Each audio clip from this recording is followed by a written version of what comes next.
Hi, my name is Carrie. I'm 18 years old. What makes me special? Maybe the fact that I met Spider-Man? Oh, don't tell me he doesn't exist. I wouldn't have believed it myself. Let me tell you everything in order. I live in a nice apartment in a prestigious area.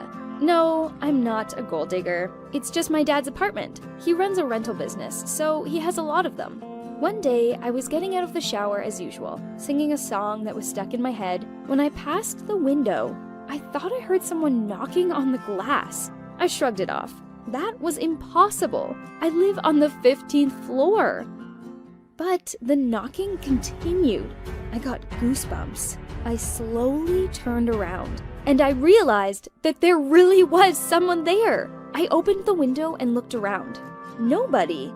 But did someone leave a note on my window? I took it off and read it. What it said confused me even more. I realized that this was a reference to Spider-Man, but was this some kind of a hoax? The more I thought about the situation, the weirder it seemed. Did that mean that someone had been spying on me through the window when I got out of the shower? I had to deal with them. I had plans for the evening, but curiosity got the better of me and I decided to cancel them. I waited. Don't look at me like that. Yes, I was prepared for the encounter. I had no idea what to expect, least of all a superhero, but he came. I couldn't believe my eyes. He came down on his web and started doing tricks. He was flying on his web as if he wasn't 15 stories high. I think I was more worried for the guy than he was. I didn't even realize that I had my face pressed against the window. I just couldn't look away. He looked right at me and clearly wanted me to open the window. I knew that it was risky, but it's not every day that a superhero knocks on your window. I decided that it could be an adventure, so I opened it. At the time, I didn't know what this decision would ultimately lead to. Hello, neighbor. I see that you are not a damsel in distress. Oh, you're talking about the bat. What did you expect, spying on me like that? Heroes don't do that.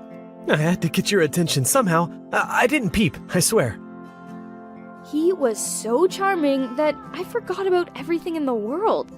He asked a lot about me. What I do, what I love. Nobody had ever been so interested in me.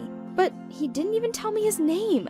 After all, superheroes never reveal their identities. I was intrigued. I really wanted to know who was behind the mask, and it looked like I was getting the opportunity.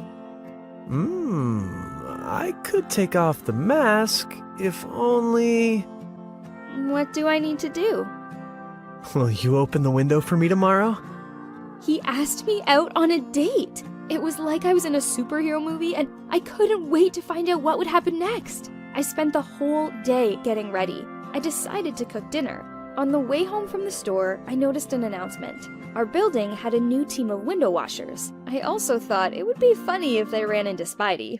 As soon as it got dark, I opened the window and waited for him. He came down again on the web upside down, just like in the movie.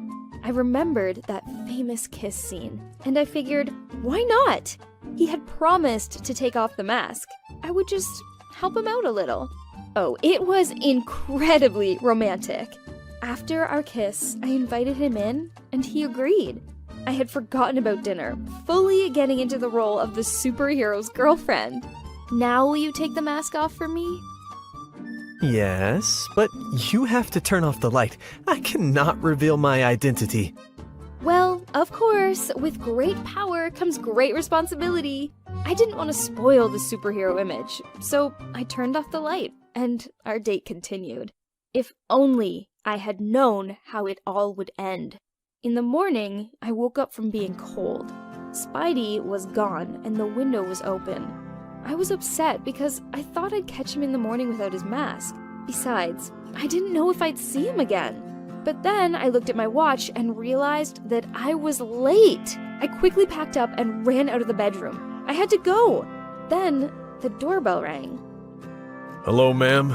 A number of robberies have occurred in your building. Are you missing anything? Nope. Everything's fine. I had a date last night, so... Ma'am, are you sure? I didn't understand what he was hinting at. I had been home the whole time and not even alone. If I had been robbed, I definitely would have noticed. But the policeman looked around my living room with a curious look on his face, and I started to doubt that everything was okay. I turned around and I was shocked by what I saw. How could this have happened? All of my valuables were gone. It was like a hurricane had torn through my apartment. The robbers even took the jewelry that I had on yesterday. I usually sleep hard, sure, but why didn't Spidey wake up from the commotion? Maybe that's why he ran away early in the morning? He saw the mayhem and thought that I would accuse him of theft. Wait, I remembered that announcement. I left the window open all night, and our building had a new team of window cleaners. It was probably them. It all made sense. They were coming down from the roof on a platform and taking advantage of the fact that people didn't close their windows. It's because of people like that that we need a hero like Spidey. Yes, ma'am, we think so too. A couple of days ago, a new window cleaner started working for you. Your neighbors mentioned a guy dressed like Spider-Man who was playing with their children. I was speechless. I was sure that I was the only one who had met a superhero, but it turned out that he had had time to meet the other neighbors. He had convinced each of them to leave their windows open at night and then came into their apartments and took their valuables. No one had seen him without a mask. Everyone just remembered the Spider-Man costume. He was never caught. The guy turned out to be quite secretive and clever. I couldn't believe that I had been deceived like that. Dad was furious, of course. He lectured me for a long time about the jewelry and all sorts of little things that he had given me. Oh, I should have believed J. John James! As you can see, I really did meet a superhero, but it wasn't as cool as in the movies. My advice to you? If someone knocks on your window, just don't open it. Thank you for listening to my story.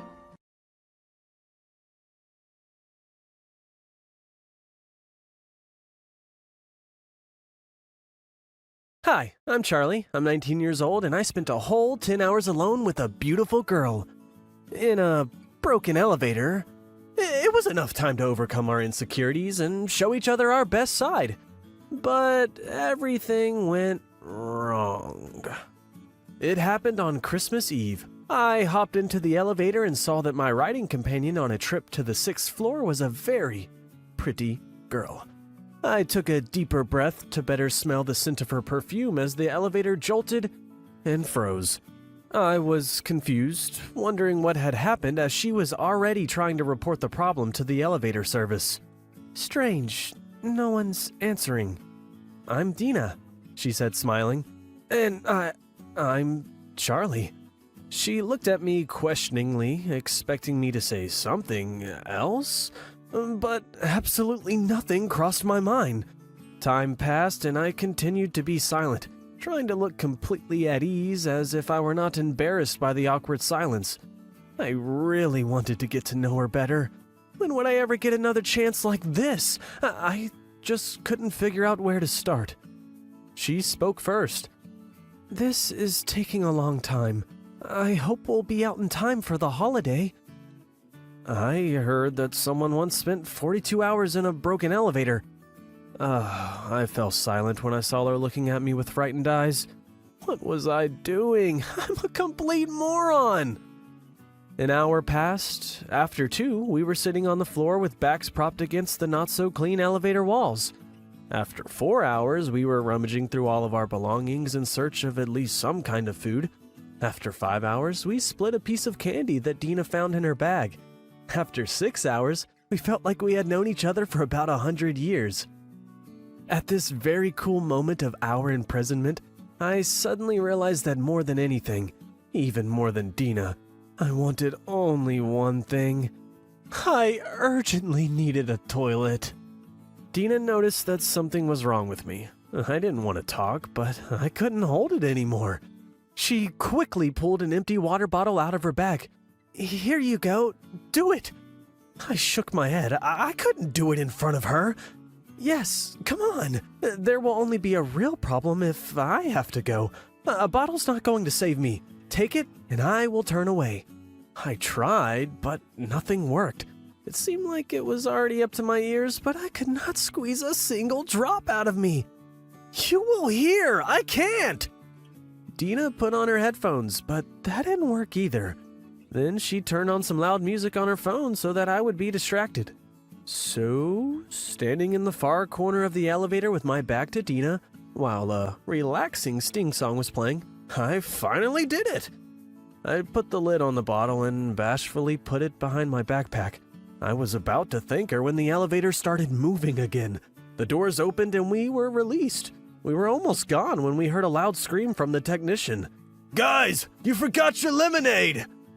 I had to go back for that damn bottle. I never got Dina's number. It was somehow a little awkward after that. So that's when we parted ways. Thank you for listening to my story.